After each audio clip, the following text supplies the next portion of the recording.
I am here in the Live Art Studio with my friend Larry Molinaro, and we are going to talk about Phantom of the Opera. Larry, it's great to see you.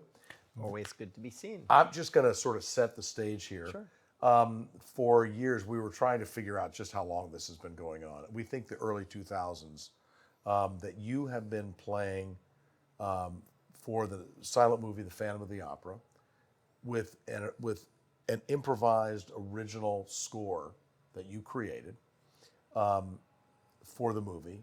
And we've been doing this since the early 2000s, so it's been going on for quite a while. And this year, we are going to release a performance of it that was done a year ago.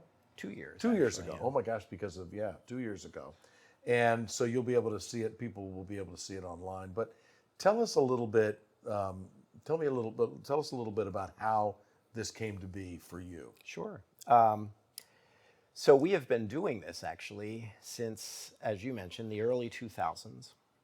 And originally, we paired it with the Voices of Light, the Right. Passion of Joan of Arc, which you were doing at Maryland Hall Right. with the old 35 millimeter film. And we paired it and called it The Sacred and Profane. Right. And I had, I think, a late afternoon performance. And it was something I had never done before. And when Ernie asked me about this, I thought, well, this will be a challenge. It's not something that I usually do. So I started by watching the movie, of course, several times, and then trying to think through, how I would actually create a score. And there are different ways to do that. One could be very serious about the score, or one could be a little bit glib, right? A 1925 film that's silent film has elements that I think we would describe as sort of campy Right, today. right. And so I took a little bit more of a humorous approach to it. One of my muses in this was just watching Looney Tunes, Right. because they are absolutely brilliant in terms of the melding of Right. music and action. Right. And so this has become a tradition. We've done it now every year since those early years. We did it at Maryland Hall, I think, a couple of times. Then Right. we moved it to St. Anne's, and we weren't sure that it would work because here I was playing more of a theater organ at Maryland Hall. Right. It's a digital organ, but one where I could very quickly change sound and be watching the screen, to playing a neoclassic, Baroque style organ Right. in a loft, watching Right. the film through Backwards, a mirror right. backwards. And then, of course, the audio team gave me a monitor. Right. And it's actually worked beautifully. The St. Right. Anne's organ is fabulous. Well, and you created. There are some themes that you created that you weave through, so that we know that when we hear a certain theme, it's the Phantom. Well, originally, again, going back to the Looney Tunes idea, I did weave in, I think, a lot of almost joke-like moments, but I created a Phantom theme. You could think of this almost as a leitmotif. Well, I was going to say leitmotif, right? And every time the Phantom is referred to or appears, I would bring this theme back. And it's just a 4-bar theme, Right. sort of a chromatic descending line, but it became extremely malleable. Yeah. Right? And so I remember the first time we did this, and I was struggling with what will I do for the chase scene at the end? And I was playing around with the Phantom theme, and I just changed the rhythm, and it just worked Right. brilliantly. And I've never gotten away from that, know, so I it's just great. use it every year. Well, and you also put some funny things in there too. You put some things in there that, as were designed to make us all giggle. Right. And actually, so it's become a tradition, as I mentioned. We couldn't make it work schedule-wise this year. Right. But 2 years ago, just as we were coming out of the pandemic, we finally brought it back into the church. In 2020, we actually streamed it outside of the church. Right. Remember, on a very cold night. Boy, and that there was were a few cold. hardy souls that stuck around. But then in 2021, we brought it back inside the church. We had a smallish audience. Right.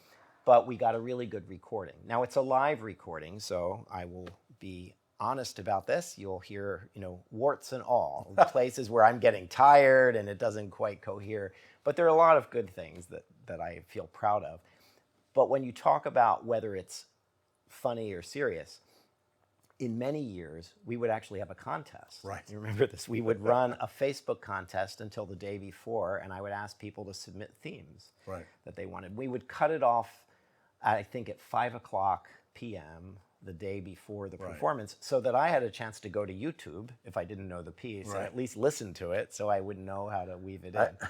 So in 2021, I did not do that. And I took a slightly more serious approach. And in many ways, I actually like it better. I think it worked, It has a little more solemnity to it, and there's still humor, I think, throughout. But and that Phantom theme is still there. That will never go and away. I think, you know, one of the things for people in the audience who have not heard you do this, one of the things that, you know, Larry is, you are not just a gifted organist and keyboardist, but you are a really gifted improviser.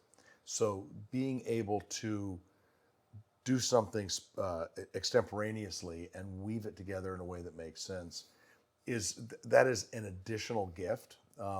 You can be a phenomenal player and not a good improviser.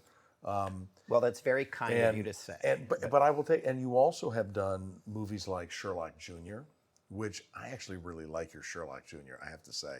And the one that really kind of blows my mind, which I think we'll have a chance to see later this year, is King of Kings, which is the DeMille silent movie. And the way you weave the score together for that is quite different from what you do. Well, with, that's perfect. Phantom. Yeah, that's perfect because with the King of Kings, it starts off a bit campy. Right. I mean, where else would you have Mary Magdalene driving a zebra-drawn chariot? And so it's easy to sort of make fun of it a little bit. But about halfway through, as you get to the scene of the Last Supper, it obviously becomes very serious. And I change my approach and follow the tradition of the French organists who would improvise passion symphonies. Right. And so we can talk more about that when we get closer. But while I thank you for what you say about my improvisation, you know, it's a skill. I would say whether one would call it a gift or not, I don't know. But I had to learn it, right? When I was in school, I never improvised, and it's something learned. But I would say the real star of this show is the St. Anne's organ. If you have never heard the range of colors on this instrument, you should come and listen because it is more than up to the challenge of accompanying a silent film. Yeah. Well, and this, again, as we've talked about in other interviews where we've talked about finding new ways to come at music, and in this case, music welded to film, I think this is another great opportunity to see that. So we're going to release this video with your score in mid-October, and we will send an announcement by email so that people can watch it. And since we won't be doing it live, they'll still be able to have a Phantom of the Opera experience in their own homes. Yeah. So we actually, my family and I previewed it just to make sure that everything was you know, copacetic and had transferred well, and it was great fun. To watch it. So, and if you have not seen Phantom at St. Anne's with Larry, this is a great way to do it. Get your, dip your toe in, and it's a fun thing. So check it out. Mid-October, Larry Molinaro and Phantom of the Opera. So don't miss it. Watch the e-blasts that come out from Live Arts Maryland and watch this film. You're going to love it. Thanks. See you soon.